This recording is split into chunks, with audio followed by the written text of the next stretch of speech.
A common question that I get asked quite a lot, especially from first-time landlords, is how do I prepare my property for let? And what are the legal requirements that I need to abide by? Well, in this video, I'm going to be sharing some of the key requirements that you need to be aware of so you can remain compliant and hopefully help you get started in the process.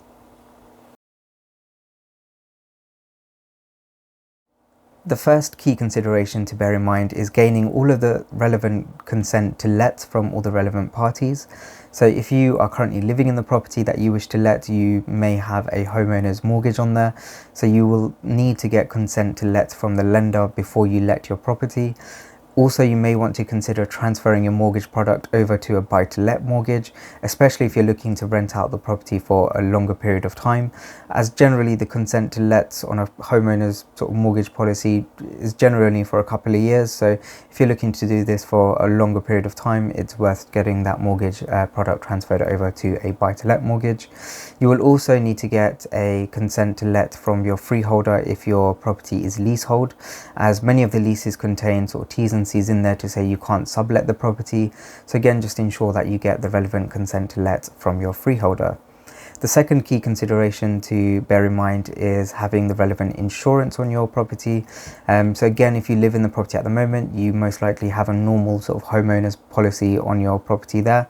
And if you were to let the property without transferring the insurance product over, you have a very big chance of having any insurance claims being voided, as true and accurate information hasn't been given to the insurance company, and they could quite easily void any claims like that. So again, just make sure you have the relevant insurance cover in place, just so you're covered on all bases. The third key consideration for you to bear in mind is having all of the relevant safety certificates in hand. So things such as the gas safety certificate, the EICR, so the electrical installation condition report, the EPC, which is the energy performance certificate, and at the moment your property must be a band E or above in order for you to legally let your property. And lastly, have a Legionella risk assessment done as well. Some of the other safety things that you need to bear in mind are having smoke alarms fitted on every floor with any living accommodation, and a carbon monoxide alarm to be installed in any room where a solid fuel is used. Some of the other things that you need to be aware of is you need to check whether you have a selective or additional license needed in order to let your property, and you can check whether you need this or not via your local authority website. You need to ensure that your property meets the Housing Health and Safety Rating System of 2004, and that your property complies with the Homes Fitness for Human Habitation Act of 2018. The fourth consideration is to decorate and prepare your property for your target market. So think about who your property appeals to and what kind of tenants you are likely to attract. Most importantly, if your property hasn't been touched for say 10, 15, 20 years, you may want to consider fitting new kitchens and new bathrooms, especially if they are looking very worn out. Other things that you could do as a minimum is perhaps redecorating the walls. A white colour seems to be very popular these days, rather than the old-fashioned magnolia. Correct me if I'm wrong in the comments below. But painting the walls white just makes the rooms look a lot bigger, brighter and fresher. In terms of carpets, a lot of landlords and tenants are kind of opting for grey colour carpets as well. It gives a nice contrast to the white walls. So yeah, just really think about the decor of your property and make sure it's appealing to your target market. So you think about if you want to let your property either furnished or unfurnished. Now, in order for you to decide this, you need to look at your target market in your local area and think about what they are looking for. So typically speaking, a lot of these studios or one-bedroom apartments, for example, they are likely to attract either singles or couples that are perhaps moving to a different city for a new job or moving out of home for the first time, and they may not necessarily have all the furniture with them, so they would likely prefer a property that is furnished as opposed to unfurnished. Whereas a 3-bedroom house, for example, is likely to attract a family, and they may be renting for a long time and may already have furniture with them to bring into their new home. So I think you need to look at your target market, look at your local area as well to see what the demands are there, and then you can decide accordingly. If you do decide to let your property furnished, then you need to ensure that all the relevant pieces of furniture meet the Furniture and Furnishings Fire Safety Regulations Act of 1988. So just bear that in mind as well. Decide whether you want to self-manage or appoint a reputable letting agent to manage the tenancy for you. So if you are competent, confident and knowledgeable in managing a tenancy and you've had loads of experience in doing that in the past, then the self-managing route may be the best option for you and the most cost effective as well. There are loads of online agents out there which will be able to market your property on the portals such as Rightmove and Zoopla and their own website, where you will be able to get inquiries from any potential tenants, and it will then be up to you to handle all the inquiries, arrange all the viewings, do all of the viewings, handle any offers, set up all the tenancy agreements, and register the deposit and so on. But of course, if you're happy to do that and you've got experience in doing that, then that's probably the best route for you.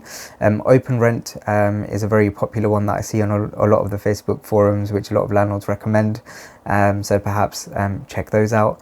If on the other hand you're letting the property for the first time and have no experience whatsoever, then my best advice to you would be to go to a reputable letting agent, at least for the first couple of years, whilst you kind of grasp what that agent is doing as well. So you get an idea for yourself as to what's involved.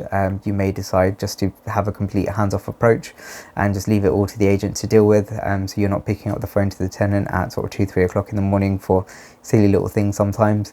So yeah, decide whether you want to self-manage or hire a letting agent to source tenants and manage the tenancy for you. The next consideration to bear in mind is to do with after you've agreed an offer with a tenant, whether you're managing and sourcing the tenant yourself or you've had an agent find the tenant for you. So you need to make sure that you conduct credit check, employment reference, landlord reference on the tenants. These kind of things may be basic requirements of your insurance policies as well, so ensure that you do conduct the references on your tenants, just so you're fully compliant with your insurance and perhaps your mortgage lender as well. You'll need to take a deposit from the tenants in line with the Tenant Fees Act. You'll need to register the deposit with one of the 3 approved schemes. Prepare and sign a strong tenancy agreement. You will be able to find model tenancy templates on the government website. I believe Open Rent also do provide a tenancy agreement if you are letting through them. You can also find a tenancy agreement on the NRLA website, but you will need to be a member with them in order for you to download that. You will need to issue all of the relevant paperwork to the tenant in line with the Deregulations Act of 2015. So those are things such as the safety certificates, copies of any selective or additional licensing, and copies of all the deposit paperwork such as the prescribed information, deposit certificates, and any information leaflets for tenants. You will need to prepare and have a tenant sign a professional inventory. Now, it's always best to do a professional inventory rather than one yourself. The deposit companies do prefer a professional inventory for some reason or another.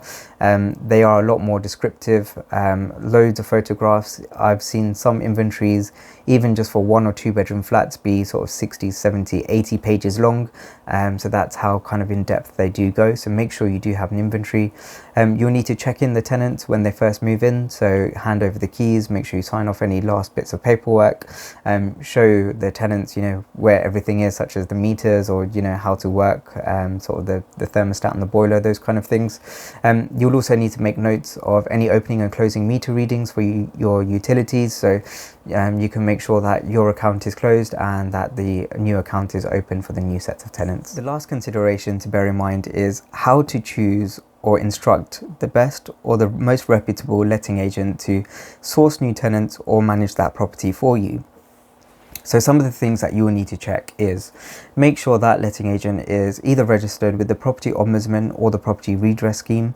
So if things go wrong and the agent isn't able to rectify those things within the internal complaints procedure, you then have a third party to go to in order to rectify anything that needs doing. The other thing the agent must have is client money protection insurance in place. So again, if the firm goes bust or anything happens to that business at all, then your money coming into their account is ring-fenced and covered with that client money protection insurance. Check if that agent is accredited through any professional body such as ALA or the NRLA, for example, and there's quite a few others out there as well, so you just need to check which one they are registered with. Check their level of insurance cover, so make sure they have PI insurance and things like that. So again, if they make a mistake, then hopefully you are also covered for their mistake that they make. If that was to ever happen, very rarely does, but if it does, then you are covered. Ask for that agent's terms of business as soon as you can, and any reputable agent should provide that to you without you even asking for them. That way you can check all of the T's and C's before you instruct them, to make sure that you know what you are responsible for, what the agent is responsible for, what you need to pay and when you need to pay it, so there's no hidden surprises down the line. You'll need to check what services they offer, what's included in all that service, and all of that will be covered in the terms of business. How they will market the property for you, so check if they are just advertising on the portals or on social media. So find out how they source the tenants and how they will achieve the best possible price for you as well. Other things to ask the agent, especially if you're going for a full management service, is asking if they conduct any property inspections and how often they conduct them and what's included in that inspection. A lot of agents may only visit once a year, if that, to the property, may just do a quick walk around and walk straight back out again and ring you and say everything is fine. Whereas other agents, and us especially, we do a thorough walk through the property with quite a lengthy checklist of all of the windows, the flooring, the walls, the appliances, to make sure everything is clean and tidy and everything is as per check-in. And obviously if it's not, and if the tenant has caused any damage or any sort of negligence on the tenant's part, then ensure that the agent also follows up with the tenant afterwards as well, to make sure that they rectify anything that they need doing. And then how they will handle repairs and maintenance as well. So you'll need to check all of that, if they have good solid contractors in place, and you know how quickly everything can be dealt with.